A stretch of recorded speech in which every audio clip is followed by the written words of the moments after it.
నమస్తే అండి. E6 TV ప్రేక్షకులకి నమస్తే.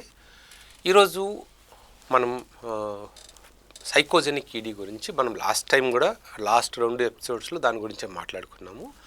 ఈరోజు ఈ సైకోజెనిక్ ఈడీ ఎరెక్టైల్ డిస్ఫంక్షన్ ఉన్న వాళ్ళు ఈ భయాన్ని ఎలా ఓవర్కమ్ చేయాలి, దాన్ని అంటే ఎలా ట్రీట్ చేస్తాము, ఎలాంటి వాళ్ళకు సొల్యూషన్స్ ఉన్నాయన్న దాని మీద నేను ఈరోజు డిస్కస్ చేసుకుందాం.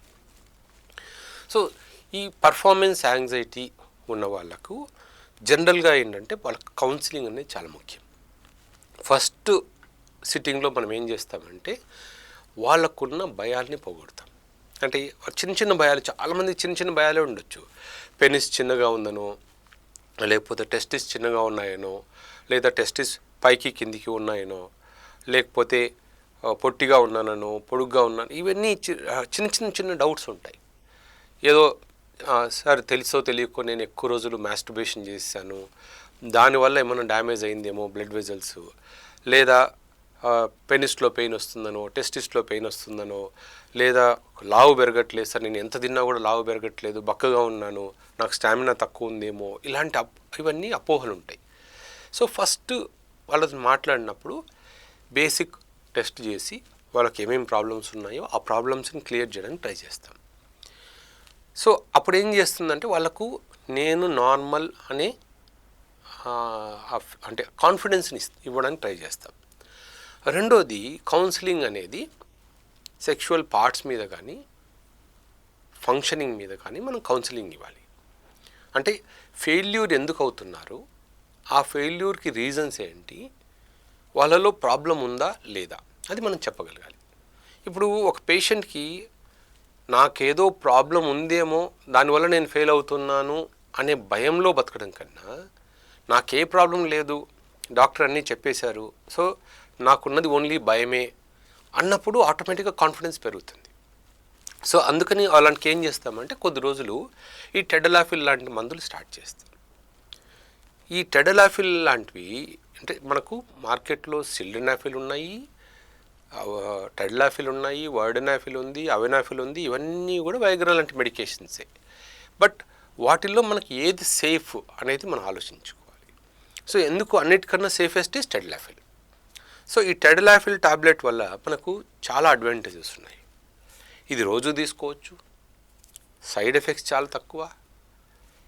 ఈవెన్ బీపీ షుగర్ ఉన్న వాళ్ళు ఓల్డ్ ఏజ్లో కూడా ఈ టాబ్లెట్ని తీసుకోవచ్చు.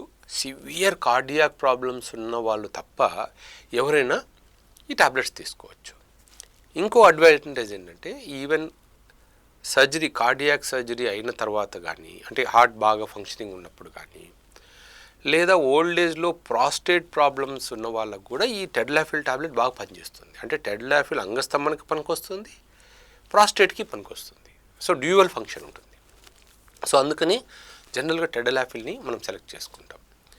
ఇంకొక అడ్వాంటేజ్ ఏంటంటే టెడలాఫిల్, ఇప్పుడు ఈ వయాగ్రా లాంటి టాబ్లెట్స్ అనుకోండి, దాన్ని సిల్డనాఫిల్ అంటాం. దానికి యాక్షన్ అనేది ఒక 4 నుంచి 6 గంటలు ఉంటుంది. అంటే ఆ తర్వాత దాని ఎఫెక్ట్ తగ్గిపోతుంది.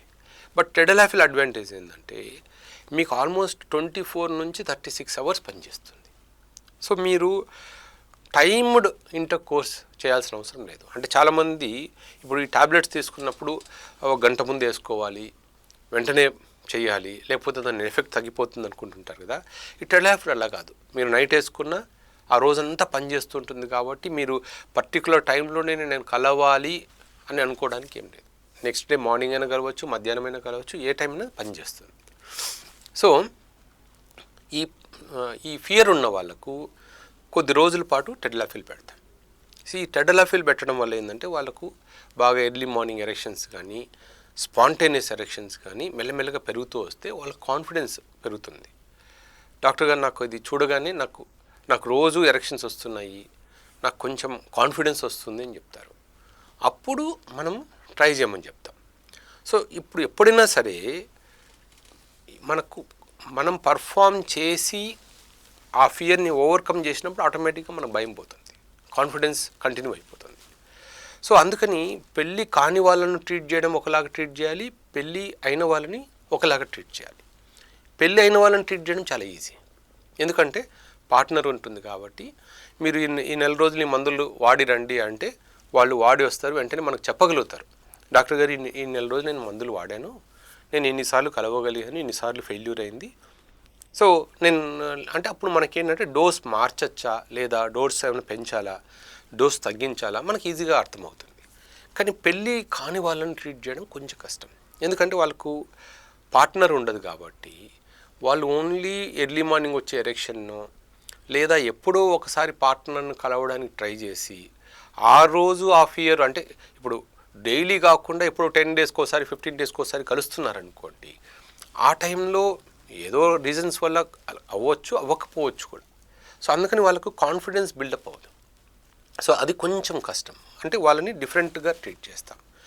సో పెళ్ళైన వాళ్ళకి ఏంటంటే కొద్ది రోజులు మందులు వాడిన తర్వాత స్లోగా మందుల్ని ఆపేస్తూ వస్తాం డే బై డే. అంటే డైలీ తీసుకున్న వాళ్ళకి డే బై డే, తర్వాత 3 డేస్కి ఒకసారి, వీక్లీ వన్స్. అప్పుడేమవుతుంది వాళ్ళకి ఆ ఫెయిల్యూర్స్ అనేది తగ్గిపోతూ వస్తాయి. సో అలా వాళ్ళని మెల్లమెల్లగా ఓవర్కమ్ చేస్తూ వస్తారు. ఇంకా కొంతమంది కపుల్స్ ఉంటారు, అంటే పెళ్ళి అయిన తర్వాత కూడా డాక్టర్ మాకు పెళ్ళి 3 ఇయర్స్ అయింది, 4 ఇయర్స్ అయింది, మేము ఇంతవరకు ఒక్కసారి కూడా కలవలేకపోతున్నామని. సో అలాంటి వాళ్ళని ట్రీట్ చేయడం కొంచెం కష్టం, ఎందుకంటే మనసులో అంటే నాకు కాదు, నేను చేయలేకపోతున్నాను అనేవి చాలా ఆ ఫియర్స్ ఉంటాయి. నా దగ్గరికి ఒక అబ్బాయి వచ్చాడు అంటే విజయవాడ నుంచి. సో ఆ అబ్బాయి ఇద్దరు వైఫ్ అండ్ హస్బెండ్ నా దగ్గరికి వచ్చారు. ఏంటంటే సార్ మాకు పెళ్ళై 4 to 5 ఇయర్స్ అయింది, నాకు అందరూ అన్ని రకాల టెస్టులు చేశారు, కానీ అందరూ నార్మల్ ఉందంటున్నారు, అన్ని రకాల ట్యాబ్లెట్లు వాడేశాను, అన్ని రకాల డోసేజెస్ అయిపోయాయి, అందరూ ఏమో నాకు నార్మల్ ఉందంటున్నారు, నేను చేయలేకపోతున్నాను.